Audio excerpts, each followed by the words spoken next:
Assalamualaikum warahmatullahi wabarakatuh. Alhamdulillahi wa kafa. Assalatu wassalamu Rasulillahil Mustafa wa ala alihi wa sahbihi amma ba'd. Syukur pada Allah Subhanahu wa taala karena sampai saat ini kita masih diberi napas kehidupan. Lebih bersyukur lagi karena Allah masih mengizinkan kita hadir di tahun 2024 ini. Bahkan lebih bersyukur lagi karena kita ditakdirkan menjadi orang-orang yang beriman. Maka marilah kita syukuri semua itu dengan meningkatkan ketakwaan kita kepada Allah Subhanahu wa taala. Karena hanya ketakwaanlah hidup kita menjadi bahagia, sejahtera, aman, bahkan merdeka selamanya. Hanya dengan ketakwaanlah cita-cita mulia yang hendak kita raih, semuanya akan terwujud juga dengan takwa. Bahkan kemuliaan di dunia dan di akhirat juga dengan takwa. Tetapi takwa yang kita jalani hari ini, di hidup yang hanya sekali di dunia ini, mati pun hanya sekali, walaupun kita akan dibangkitkan, pada hakikatnya kehidupan hari ini yang menentukan nasib kita kelak di yaumil akhir. Maka beruntunglah orang yang hidupnya berbekal setelah kematiannya.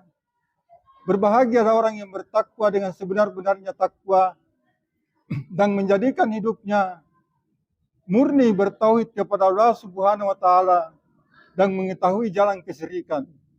Inilah tema kita malam ini, jalan kesyirikan. Baik, apabila kita ingin konsisten di dalam bertauhid, kita harus tahu definisi tauhid dan lawan kata tauhid, yaitu syirik. Lawan kata dari iman adalah kufur. Lawan kata dari Islam adalah jahiliyah. Al-fidani raya tajibun. Ada rumus dalam beragama. Ada dua hal yang kontradiktif. Ada yang tidak bisa dipertemukan. Ada yang tidak bisa didamaikan. Bahkan ada yang berperang selamanya. Hak dan batil, halal dan haram tidak bisa dikompromikan. Isadahal haram fil halal, barakal haram. Apabila yang haram masuk yang halal, maka menanglah yang haram, kalahlah yang halal. Wa man fakar bisubat wa akad fil haram. Apabila kita masuk ke dalam wilayah yang supat, yang samar, maka sesungguhnya kita berada di dalam posisi yang haram. Inna halalan bainun wa inna haraman bainun. Yang halal itu jelas dan haram itu sangat jelas. Ada yang berperang selamanya dan tidak akan mungkin didamaikan. Adalah penyembah Allah dan penyembah iblis. Ada dua kelompok yang berperang selamanya dan tidak akan pernah didamaikan. Dan hanya orang-orang munafik yang melakukannya. Yaitu pengikut para nabi dan para rasul. Dan pengikut para setan, para iblis. Tidak bisa dikompromikan dan hanya orang-orang munafik yang melakukannya. Di sini urgensi untuk mengetahui hakikat daripada tauhid, artinya kita harus mengetahui tauhid itu dan mengenal mana jalan-jalan kesyirikan. Tahu lawan sesuatu itu agar kita mengetahui sesuatu itu, agar kita terjebak dari sesuatu itu. Jadi tujuan mengetahui dari syirik agar kita tidak terjebak ke dalam kesyirikan itu sendiri. Di Alauding itu kalau pagi jam-jam kerja macet sekali. Apalagi di Petarani kalau sore, apalagi mahasiswanya lagi demo, itu bikin stres. Saya hanya mau katakan bahwa sebenarnya di Makassar itu banyak orang stres. Tapi karena tidak tahu apa itu stres, bahkan definisi dari stres itu, sehingga dia sudah stres, dia tidak tahu stres. Bisa jadi orang di sekitar sini banyak orang syirik. Karena tidak tahu definisi dari tauhid dan lawan kata tauhid, sehingga banyak orang di sekitar sini kita syirik.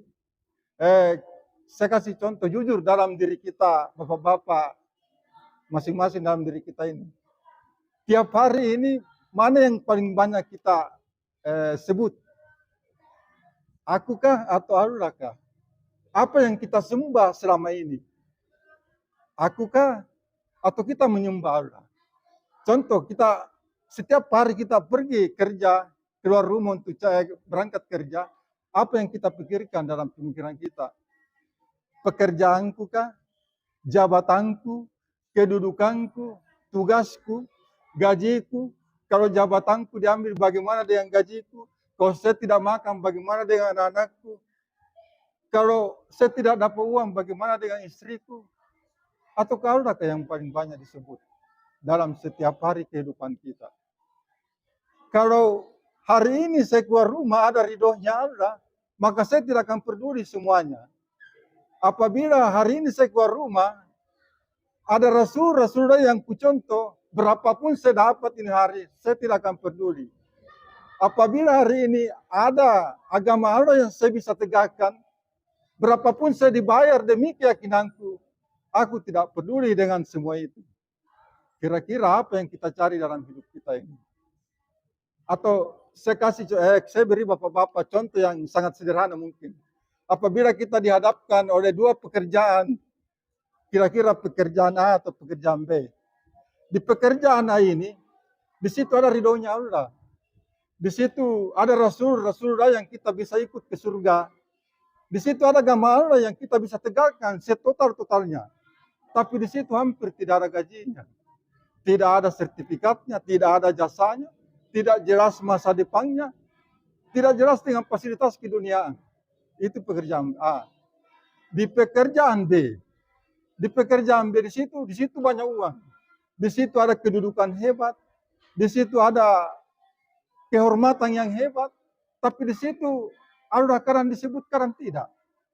Di situ sunnah Rasul kadang dipakai kalau kita sesuai, selebihnya tidak dipakai. Di situ kita tidak bisa berislam karena di pekerjaan itu bukan untuk agama. Tapi di situ banyak uang, ada kedudukan, ada jabatan.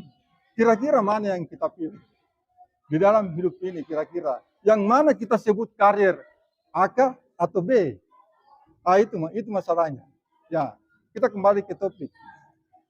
Kesyirikan ketika kita menduakan Allah Subhanahu wa taala. Salat juga. Jadi orang musyrik itu bisa beragama, bisa tidak. Orang musyrik itu dia menyembah Tuhan, tapi ada Tuhan lain yang dia sembah. Ada musyrik total, tidak menyembah kepada Allah Subhanahu wa taala. Ada yang menyembah kepada Allah Subhanahu wa taala, tapi tidak menyembah juga kepada Allah Subhanahu wa taala.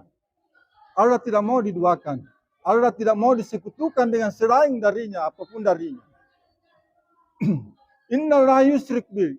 Biafil wisari kama yasa, inna la yusyrik billah.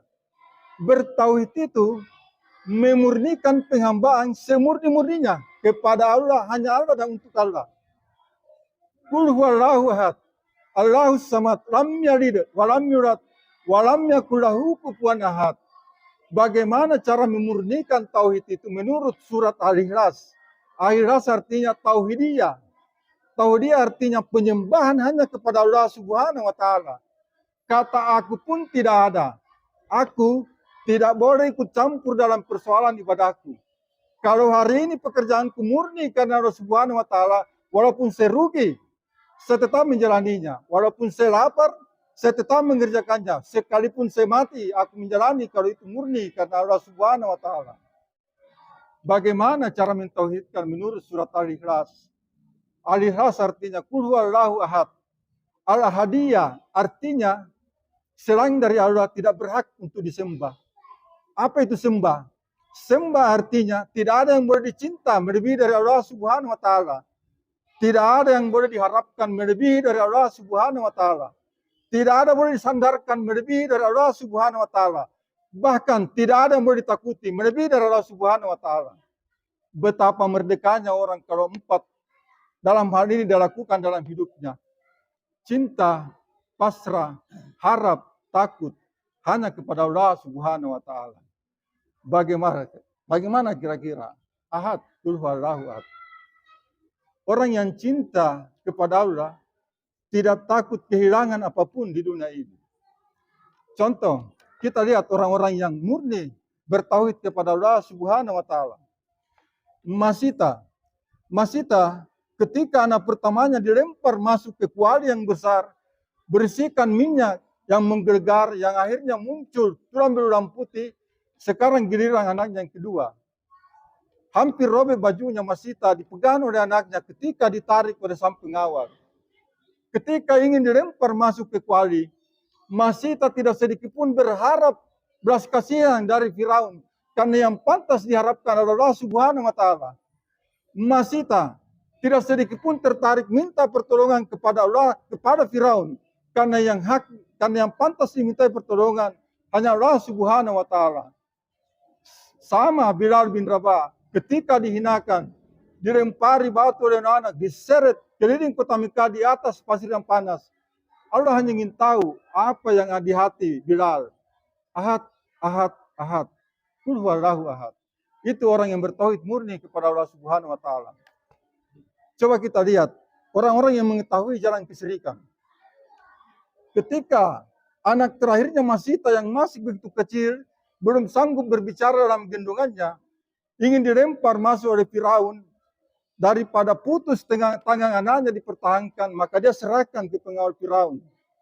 Ketika ingin dilempar, Firaun berkata, Masita, apakah engkau tetap pada pendirianmu, tidak mau menyembahku? Lihat orang yang mengetahui jalan kesyirikan.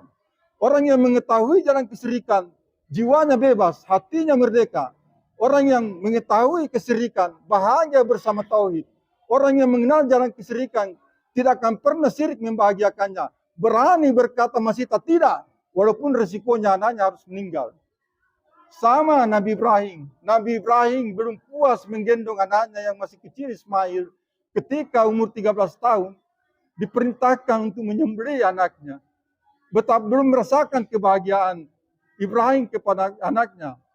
Betapa bahagianya seorang ayah ketika anaknya sudah bisa diajak bermain dan sudah diajak bekerja. Kira-kira begitu, Pak. Betapa bahagianya seorang ayah tanpa diperintahkan seorang anak membangunkan salat subuh adiknya untuk salat subuh berjamaah. Betapa bangganya seorang ayah ketika anaknya tanpa diperintahkan mengaji setelah maghrib, bahkan setelah subuh. Bahkan baca kitab udah sebelum kita sekolah, sebelum berangkat ke sekolah. Betapa bahagianya seorang ayah ketika dibangunkan anak-anaknya untuk bangun salat tahajud. Karena anaknya kelak akan menjemputnya di pintu surga. Ismail lebih dari semua itu. Ketika diperintahkan bergetar lidah Nabi Ibrahim, gemetar bibirnya. Ketika semalam bermimpi diperintahkan untuk menyembelih anaknya Ismail. Bagaimana mungkin dia menyembelih anaknya sedangkan anak itu sudah menjadi buah hatinya, belahan jiwanya. Tapi lihat, apa ucapan anak bertauhid? Kala ya abati, warmatumar satajidun, bisa Allah minas sabirin. Ayah, kalau itu memang perintah Allah, lakukan ya. Lakukan, engkau akan mendapatiku bersama orang-orang sabar. Itu ucapan anak yang bertauhid. Ketika keduanya berserah diri, Nabi Ibrahim dipenuhi dengan air mata, dengan tangannya memegang pisau. Bismillahirrahmanirrahim. Bismillahirrahmanirrahim. Disorong ke depan, ditarik ke belakang itu pisau. Tiba-tiba Nabi Ibrahim merasakan hangat di pergelangan tangannya. Anandanya masih hidup. Lalu anandanya berkata, ayah, pisau ayah belum mengenal leherku. Di sini leherku ayah. Lakukan ya ayah, lakukan kalau itu perintah Allah. Allahu Akbar. Subhanallah. Nabi Ibrahim dan Ismail telah membuktikan janjinya, Qul huwallahu ahad. Tidak ada lagi aku, tidak ada lagi anakku, apalagi jabatanku, hartaku, kedudukanku, yang semuanya saya korbankan akidahku untuk mendapatkan semua itu. Betapa hinanya aku, karena aku menyembah aku selama ini yang namanya Tuhan, yang namanya aku. Qul huwallahu ahad, Allahus samad. Ketika mengucapkan Allahus samad, as-samadiyah artinya sentral dari segala kehidupan manusia adalah segala pusat permintaan dan pusat kebutuhan. Tidak ada yang memenuhi dari suatu permintaan dan kebutuhan, hanya Allah Subhanahu wa Ta'ala. Bagaimana dengan kita? Bagaimana dengan orang-orang sekarang? Orang-orang sekarang sungguh sangat kasihan. Orang-orang sekarang keluar rumah nixnya tidak ada lain materi. Orang-orang sekarang puncak kepuasannya, sukses actionnya juga diukur dari materi. Coba kita lihat di mana letak ukuran para guru, para pegawai, para pengusaha. Tidak ada lain materi. Sangat nista materi. Kira-kira bapak-bapak mungkin pernah mendengar orang yang kaya atau pernah berteman sama orang kaya. Ada orang yang kaya sekali, Pak, punya pesawat pribadi, punya pulau pribadi, di tengah pulau itu ada villa pribadi. Anak-anaknya punya pesawat, tapi sayang hanya satu yang dia tidak ketenangan. Karena ketenangan tidak bisa diukur, tidak bisa dibeli dari semua itu. Ada satu kisah dan mungkin fakta. Ada seorang pemuda. Pemuda ini yang hidupnya dengan logik akalnya sendiri. Dia menyangka bahwa hidup itu nanti mati setelah tua. Maka dicarilah semua apa yang diinginkan. Kedudukan, harta, semuanya dicari. Hanya satu yang dia dicari adalah iman. Setelah dia dapatkan semua harta materi yang dikeduh, dan jabatan, bahkan istri yang cantik, tiba-tiba dia meninggal. Dia meninggal dalam keadaan tidak beriman. Disiksa dia di dalam kuburnya, menjerit dia di dalam kuburnya. Harta yang dia kumpulkan selama ini, materi yang dia kumpulkan tak sanggup menolongnya. Apalagi istrinya sudah tidak sanggup lagi menolongnya. Mungkin istrinya sudah diambil laki-laki lain bersama yang lain. Ada orang yang mengatakan bahwa saya ini adalah lambang dari orang sukses, adalah lambang dari orang yang kaya, lambang dari orang yang berhasil. Tapi di ruangan ini, maksudnya ruangan ICU, suara mesin radiolog kata orang ini seperti suara kematian. Simbol kekayaan, simbol semuanya yang saya miliki selama ini tidak ada artinya lagi. Maka saya berpesan kepada keluargaku menurut kisah orang itu, carilah sesuai dengan apa yang kau butuhkan. Apabila engkau mendapatkan lebih, maka berbagilah. Bantulah orang yang membutuhkan. Karena ada yaumil hisab. Kita bisa kaya, kita bisa sukses, kita bisa hebat. Tapi tidak cukup sampai di situ. Karena kelak di yaumil hisab nanti kita akan ditanyai, dimintai pertanggungjawaban dari apa yang kita miliki dan apa yang kita lakukan. Mudah-mudahan kita semua yang hadir di sini adalah orang-orang yang murni bertauhid kepada Allah Subhanahu wa taala dan tidak akan pernah mensekutukan Allah sesuatu pun selain dari Allah Subhanahu wa taala. Saya rasa sekian cukup. Makasih. Assalamualaikum warahmatullahi wabarakatuh.